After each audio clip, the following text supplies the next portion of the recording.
అనవసరంగా ఆవేశపడ్డాడు, కొడుకు టీసీ తీసుకొని వెళ్ళిపోయాడు. అదేంటో చెప్తాను వినండి. ప్రేయర్ 9 గంటలకు స్టార్ట్ అయ్యి పిల్లలందరూ లేట్ కమర్స్ అందరూ బయట వెయిట్ చేస్తుంటే ప్రేయర్ కంప్లీట్ చేసుకొని 9:10కి ప్రిన్సిపల్ గారు బయటకు వచ్చి ఎవరెవరైతే లేట్గా వచ్చారో వాళ్ళని క్వశ్చన్ చేస్తూ నార్మల్గా వాళ్ళ చేత గుంజలు తీపిస్తుంటే ఈ లోపల ఒక తండ్రి 9:15కి వాళ్ళ కొడుకుని దింపేసి కార్ రివర్స్ చేస్తూ వాళ్ళ కొడుకు బయటే ఉన్నాడని తెలిసి మళ్ళీ కార్ ఆప్ బయటకు వచ్చి ప్రిన్సిపల్ గారిని అడిగారు, సార్ పిల్లల్ని పంపించవచ్చు కదంటే, లేదు సార్ వీళ్ళు లేట్ కమర్స్, కొద్దిసేపు ఆగి నేను పంపిస్తాను సార్ అంటే ఈ లోపల అక్కడ ఆర్గ్యుమెంట్ జరిగి ఆయన ఆవేశపడుతూ లేట్ అయితే మాత్రం పిల్లల్ని బయట ఎండలో నిలబెడతారా, లోపల పంపించండి అనేసరికి ఆయన ఆవేశాన్ని చూసి ప్రిన్సిపల్ గారు ఏం మాట్లాడకుండా వెంటనే అటెండెంట్ పిలిచి టీసీ ఫామ్ తీసుకురమ్మని చెప్పి టీసీ ఫామ్ ఫిల్ చేసి అబ్బాయి తండ్రికి ఇచ్చేశాడు. అప్పటిదాకా వాయిస్ రైజ్ చేసిన తండ్రి సడన్ గా వాయిస్ తగ్గించి అదేంటి సార్ టీసీ ఇస్తున్నారంటే,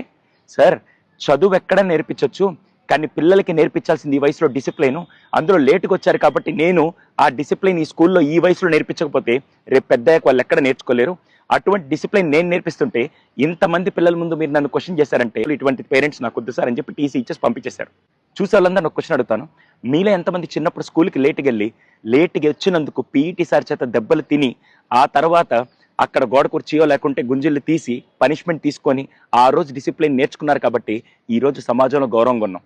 ఈ జనరేషన్కి ముఖ్యంగా కావాల్సింది టెక్నాలజీ, చదువు అదంతా సెకండరీ, ఫస్ట్ కావాల్సింది డిసిప్లిన్ అండి. అది నేర్పించే బాధ్యత అటు తల్లిదండ్రులు ఇటు స్కూలు ఖచ్చితంగా తీసుకోవాలి. ఆ డిసిప్లిన్ చిన్నప్పుడు రాకపోతే